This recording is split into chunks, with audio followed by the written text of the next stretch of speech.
Shalom a todos, dando continuidade, porque tarda o pleno avivamento, capítulo 19, como título: Como estiver a igreja, assim estará o mundo. Vamos lá, depois da pancada do capítulo 18, vamos para mais um sacode, né? Meu Deus, vamos lá. Nesta nossa era, nesta meia-noite em que vivemos, precisamos de crentes cheios de ardor por Deus. No dia de Pentecostes, o fogo do Espírito Santo que desceu sobre aquele grupo incendiou o coração de cada um deles. E a igreja teve início ali com aqueles homens agonizando. Hoje, ela está terminando com seus líderes nos restaurantes, fazendo planos. Ela começou no avivamento e está terminando no ritual. Começou com uma força viril e hoje termina estéril. Os membros fundadores eram indivíduos de grande fervor e nenhum título. Hoje temos muitos títulos, mas nenhum fervor. Ai, irmãos, nossa maior necessidade agora é de homens com o coração abrasado.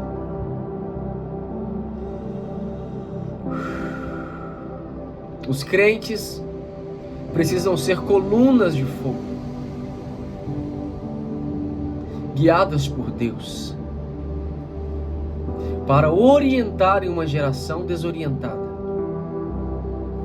Precisamos de fervorosos Paulos. Oh, meu Deus, que forte que está isso aqui. Uramalabalabala, shakalabalabalabala, uramahashukarabalabasha, edebababa shakalabababa, urabababababa. Ai, preciso continuar, Senhor, me ajuda. Uau. Bora. Precisamos de fervorosos Paulos, eis-me aqui, Senhor, para estimular os temerosos Timóteos. Uau. Timóteos de pessoas em chamas para brilhar mais as que têm fama. Precisamos de crentes fortes para dirigir noites de oração. Precisamos de verdadeiros profetas que nos alertem sobre os lucros ilusórios, que aproveita ao homem ganhar o mundo inteiro e perder a sua alma. Marcos 8, 36. É triste ver nestes dias do fim esses conferencistas que pregam uma crença fácil. O clamor geral deveria ser como o do profeta: tocai a trombeta em Sião, promulgai um santo jejum, proclamai uma assembleia solene. Chorem os sacerdotes, ministros do Senhor. Joel 2:15 e 17.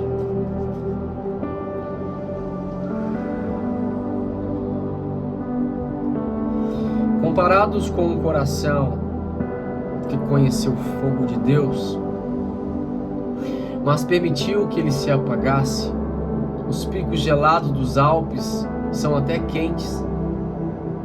Só um calor muito intenso pode derreter o metal.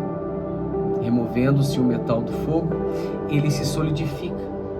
Assim também o coração humano, sem o calor do céu, se torna um iceberg.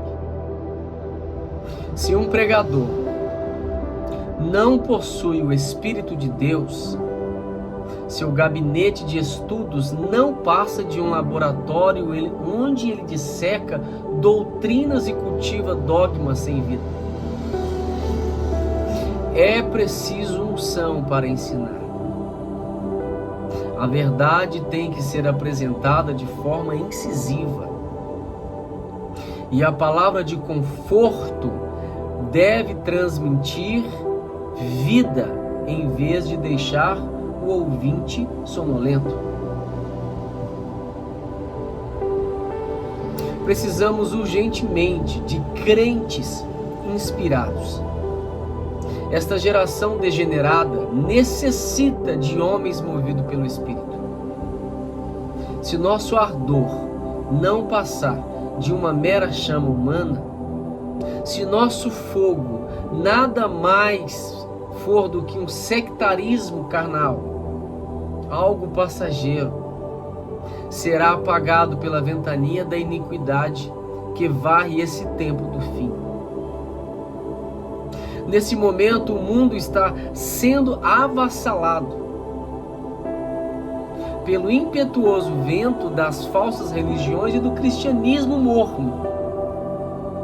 E nós também, alertados sobre essa falsa chama por homens sem ardor, acomodando-nos a uma vivência cristã sem fogo espiritual, incapazes de distinguir entre carne e espírito. Os religiosos de hoje estão alardeando em manchetes bombásticas que já se divisa um novo boom espiritual. Mais uma vez, o bom está tomando lugar do que é melhor. Os sábios entenderão. Na verdade, temos motivos para alamarmos. A luta está cada vez mais dura. Que Deus se apiede das nações que hoje são vitimadas por religiões criadas por homens, castigadas pela presença de seitas humanas e condenadas por doutrina de homens. Será que pode ter havido outra era pior do que esta? Este é o preço que temos que pagar pelo progresso. Esforço redobrado. Como estiver a igreja, assim estará o mundo. Se há sentinela, vamos lá. Se há sentinela dormir, os inimigos invadirão a cidade. O pregador deveria ter pelo menos um dia para preparar o sermão. E mais um dia para preparar o pregador que irá pregar o sermão. Olha aí. A inspiração é tão misteriosa quanto a própria vida. E ambos vêm de Deus. Eu vou até arriscar isso aqui. Isso aqui é maravilhoso. O pregador deveria ter um dia para preparar o sermão. E mais um dia para se preparar para pregar o sermão. Uau! É muito forte. A vida, pela sua própria natureza, gera vida. Assim também, só crentes inspirados conseguem inspirar outros. Estamos precisando hoje de novos Josués para conduzir o povo de Deus à terra prometida, da vida cheia do Espírito. Como o povo de Israel, nós já conseguimos escapar do Egito e do faraó, que para nós são como o mundo e Satanás, mas fracassamos em Cádiz Barneia. É que algo que pode ser um degrau para levar-nos a posições mais elevadas, acaba se tornando uma pedra de tropeço. Algo que deve ser apenas um portão de acesso, algo que deve ser apenas um portão de acesso à nossa meta, torna-se a meta em si. É algo que deve ser uma via de passagem, torna-se o ponto final da linha. Já abandonamos a pobreza do mundo, mas ainda não entramos na Canaã das riquezas de Deus. Aleluia! Imagine só, durante 40 anos, o povo escolhido de Deus não presenciou milagres, nem recebeu respostas de oração, só tiveram morte, sequidão e trevas, e tudo por causa da incredulidade. O argumento deles foi: esses gigantes são grandes demais para nós. Números 13. E nossa resposta diante da dificuldade de hoje deve ser: Senhor, peço-te que abra os olhos e veja. 2 Reis 6,17. Será que a mão do Senhor está encolhida e não pode salvar? Isaías 59:1. Vamos vê-lo apenas como Deus do passado, o Deus das profecias, mas não do presente? O sermão de Pedro no dia de Pentecostes foi penetrante. Além de fervoroso, a verdade bíblica ganhou vida. Mas o que ocorre é que foi dito por intermédio do profeta Joel, Atos 2,16. O escritor inspirado sentiu logo que essa espada do Senhor tinha um novo corte, de modo que usou para tocar o coração dos ouvintes. As pessoas estão sempre dizendo que nos dias difíceis em que vivemos, os ouvintes precisam mais de palavras de consolo. Concordo. Há muitos de fato que precisam de conforto. Os enfermos, abatidos, os que sofrem. Contudo, que ninguém se esqueça de que aquele que vê uma casa incendiando e permanece em silêncio, comete crime. Se alguém vir um criminoso entrar armado numa casa do vizinho e não der alarme, não está confortando nem um pouco. E isso não é exagerar a situação de perigo em que vivemos. Será que vamos falhar ante esse fraco homem de nossos dias, que objeta a nossa pregação de um evangelho de sangue, de encarnação divina e de um inferno real? Se falhássemos, estaríamos nos revelando grandes impostores. É verdade que as legiões do inferno são numerosas, mas as hostes celestiais são muito mais. O diabo é poderoso, Deus é todo-poderoso. O que está em jogo tem imenso valor. O preço é elevado e o prêmio é valiosíssimo. Afirmam alguns que a pessoa que mais trabalhou para a liberdade e democracia foi Patrick Henry, pois vejamos que ele disse no dia 23 de março de 1775, no Congresso de Virgínia, numa expressão de grande ardor e devoção pelo povo. Disse ele: será que pagaremos com escravidão e grilhões por uma vida tão preciosa e uma paz tão valiosa? Que Deus nem tal permita. Olha isso. Não sei que decisão os outros tomarão. Quanto a mim, quero a liberdade ou então eu prefiro morrer. Será que Catão ou Demóstenes são capazes de superar essa joia da oratória? Dá para mais acrescentar mais alguma coisa? Uau! A terrível escravidão que avança no mundo hoje, ameaçando o resto da humanidade, não é nenhum conto de fadas.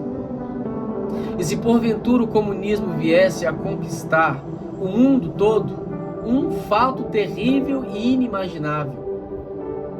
Não existe horror maior para o verdadeiro Filho de Deus do que a eternidade que o irregenerado vai passar no inferno.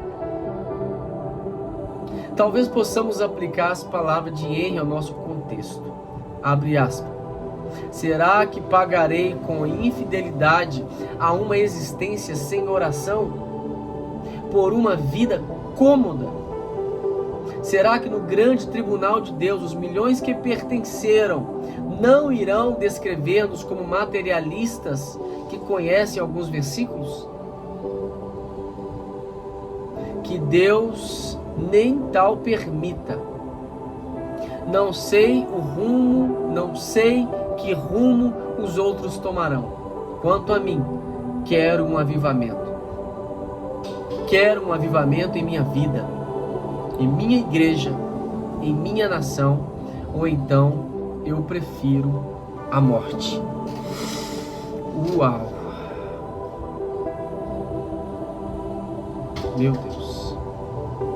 O diabo, vosso adversário, resiste-lhe firmes.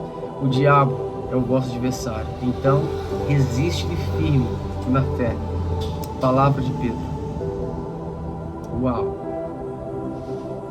Palavra de Jesus. Tudo que ligar na terra, tudo que ligares na terra, terá sido ligado no céu. Uau! Palavra de Tiago. Sujeitai-vos, portanto, a Deus. Resistiu o diabo, ele fugirá. Palavra de Perryman. Quanto mais ao povo, quanto mais o povo de Deus aprender a reconhecer a atuação do diabo para impedir as orações, maior a liberdade do Espírito que terá para resolver os problemas da vida. Meu Deus. Vamos finalizar com o maravilhoso capítulo 20 para fechar com chave de ouro. Deus abençoe a todos. Shalom a todos, capítulo 20, porque tardo pleno avivamento. Esse capítulo aqui é para fechar com chave. Olha isso. Conhecido no inferno. Que título, viu? Que título, que mensagem que dá isso aqui. Alguns pregadores dominam bem o assunto de que tratam. Outros são dominados por eles. De vez em quando encontramos um que, além de dominar bem, também é dominado por ele. Eu tenho certeza que o apóstolo Paulo pode ser incluído nisso. Vejamos um episódio ocorrido em Éfeso, em Atos 19. 7 homens estavam tentando libertar um endemoniado. 7 homens. Utilizando determinada fórmula religiosa. Mas dirigir termos teológicos e até mesmo os versículos bíblicos a um endemoniado é um método ineficaz de libertação. Seria o mesmo que tentar deslocar a rocha de Gibraltar atirando-lhe bolhas de neve. E o homem dominado pelo demônio, apesar de ser só, subjugou facilmente aqueles touros. Um homem só fez isso. Enquanto os 7 filhos de Seva saíam correndo para a rua, nus, pelados, derrotados, o que estava possesso, um homem possesso de um espírito imundo, acrescentava a seu guarda-roupa mais uma peça de roupa. E a imagem dos 7 feridos e amedrontados já dizia tudo. Mas Deus usou a insensatez dele para glorificar o nome de Cristo, pois, por causa desse episódio, o nome dele foi engrandecido. Adeptos do espiritismo foram salvos. Judeus e gregos se converteram, queimaram-se em enormes fogueiras. Livros de artes mágicas, cujo valor chegava a 50 mil moedas de prata. Certamente esse acontecimento fez com que até a ira humana o louvasse. Salmo 76:10 fala sobre isso. E observemos ainda o testemunho do demônio. My God. Atos 19:15. Eu conheço Jesus. Eu sei quem é Paulo. Mas vós, quem sois? Atos 19:15. Esse é o maior elogio que o inferno pode fazer a alguém: associar seu nome ao de Jesus. Mas como foi que Paulo se tornou esse tipo de cristão? Porque os demônios o conheciam? Já o haviam derrotado também, ou fora ele quem o derrotara? Pensemos um pouco nesse apóstolo. Paulo conhecia a Deus intimamente, a ponto de o Senhor lhe fazer revelações. Os anjos serviam. Suas orações provocavam terremotos. Suas palavras, dinamizadas pelo poder do Espírito, estraçalhavam os grilhões que acorrentavam uma jovem dominada por espíritos malignos, que era explorada por seus patrões, fazendo adivinhações. Em Corinto, esse poderoso homem de Deus ensinou a palavra e estabeleceu uma igreja bem na porta do diabo. Mais tarde conquistou almas na própria da casa de César, bem debaixo do nariz do imperador, e sentia-se perfeitamente à vontade, até na presença de reis. Tenho-me por feliz, ó rei Agripa. Além disso, invadiu os domínios da capital do intelectual mundo com a mensagem da ressurreição, chegando a deixar confusos os seus sábios. Enquanto Paulo viveu, o inferno não teve paz. Mas qual era a armadura dele? Onde Paulo afiava sua espada? Uma expressão que Paulo empregava várias vezes é: estou bem certo. Este é o segredo de tudo. Ele se achava dominado pela verdade revelada, como se ela possuísse garras. E a palavra de Deus, como o próprio Deus, é imutável. O apóstolo Paulo estava como que ancorado nas profundezas da fidelidade de Deus. Sua alma era a palavra do Senhor. Meu Deus, a sua arma era a palavra do Senhor. Sua força era a fé que depositava na palavra. Então o Espírito o alertava a respeito da estratégia que o diabo iria utilizar contra ele. Paulo estava bem ciente que seus estratagemas, as suas estratégias, seus planos. E assim o inferno se desesperava, mesmo numa ocasião em que alguns homens tensionavam assassiná-lo. Alguém descobriu a trama, assim os demônios e os homens viram seu plano frustrado. Estar salvo do inferno e livre de cometer os pecados mais grosseiros é muito bom, mas a meu ver é uma condição espiritual muito elementar. Quando Paulo foi à cruz de Cristo, experimentou o milagre da regeneração e da conversão, mas depois, quando foi crucificado com Cristo, conheceu um milagre maior, o da identificação. Acredito ser esse o maior forte argumento do apóstolo: estar morto e vivo ao mesmo tempo. Porque morrestes, diz Paulo ao Colossenses. Vamos aplicar isso à nossa vida. Nós já morremos? Já morremos para as acusações e para os elogios? É uma pergunta. Morremos para o que ocorre no mundo, para as opiniões humanas? Outra pergunta. Morremos a ponto de não fazer mais caso do reconhecimento dos outros? Olha aí. Pergunta. Morremos de tal modo que não protestaremos se alguém recebeu os louvores por algo que foi ideia nossa? Ah, que sublime, doce e gratificante experiência essa, de termos Cristo vivendo em nós por meio de seu Espírito.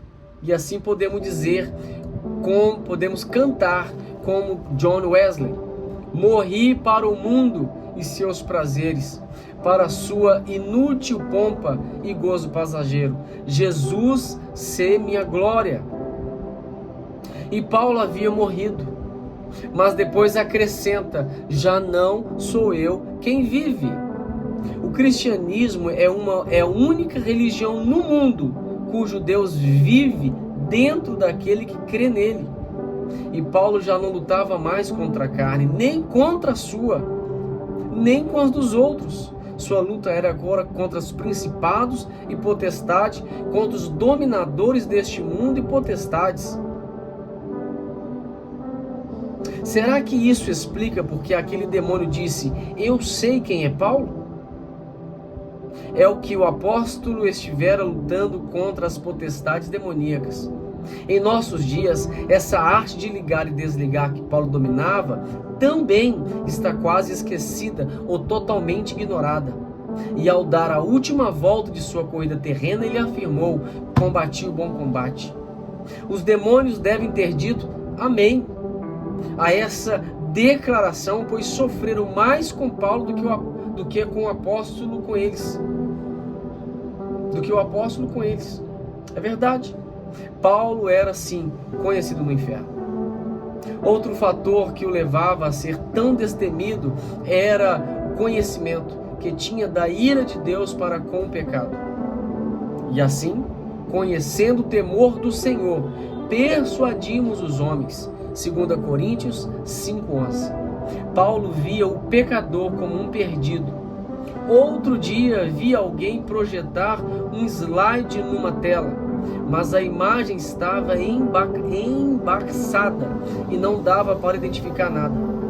Mas aí o operador acertou o foco e como a imagem melhorou.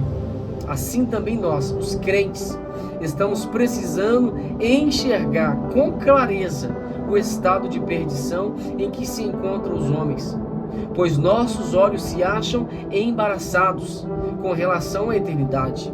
É preciso que Deus acerte o foco de nossa visão. Paulo amava a Deus com perfeito amor e por isso odiava o pecado com ódio ferrenho.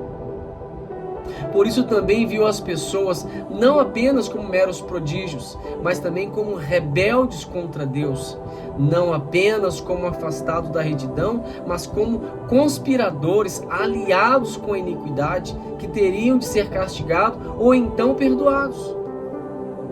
E ele atacava a impiedade dos que se achavam subordinados às potestades demoníacas com a intensidade do ardente fogo do amor. Sua senha era: uma coisa faço. Ele não tinha interesses secundários, nem livros para vender, não tinha ambições pessoais, por isso não tinha nada para zelar. Uau! Não tinha reputação, logo não tinha que lutar para defendê-la. Não possuía bens, portanto não tinha nada com que se preocupar. Não tinha direito, então não havia motivos para se julgar vítimas de injustiça. Já era falido, quem poderia roubar dele? Estava morto, quem poderia matá-lo? Era menor do que os menores, portanto ninguém conseguia humilhá-lo. Perdera todas as coisas, logo ninguém poderia lográ-lo. Será que isso explica melhor porque o demônio disse: eu sei quem é Paulo? O inferno deve ter tido muita dor de cabeça com esse homem cheio de Deus. E havia outra âncora, na qual se firmava esse grande homem de Deus: a eficácia do sangue de Jesus e de sua capacidade de salvar totalmente. Pois todos pecaram e carecem da glória. Verdade. Mas Cristo pode salvar totalmente os que por ele se chegam a Deus. Que o mundo possa vir conhecer esse Cordeiro que opera tão perfeita expiação. Para Paulo, a expiação não era algo limitado. Fora Zelote e continuava a ser. A luz de um inferno eterno, de que valeria os efêmeros bens terrenos? E em nossos dias também, de que valem as honrarias humanas?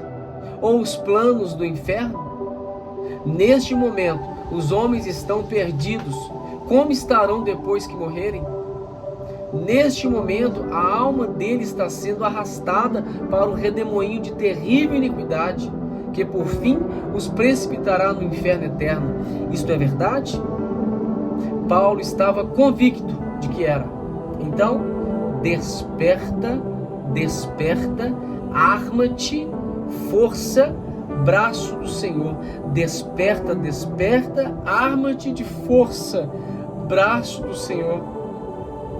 Isaías 51:9. E posso até ouvir Paulo dizer: faz de mim tua espada, teu armamento de guerra. Outra verdade sobre a qual Paulo se apoiava era a bendita certeza de que deixar o corpo era habitar com o Senhor. 2 Coríntios 5:8. Para ele não há sono da alma, nem aquele terminável estado intermediário, nada disso. Sair de uma vida é entrar logo na outra.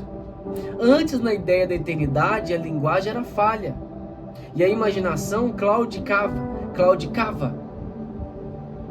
E ele considerava as chicotadas, as cadeias, os jejuns, cansaços e dores como uma leve e momentânea tribulação, que seriam compensadas pelo fato de estaremos para sempre com o Senhor.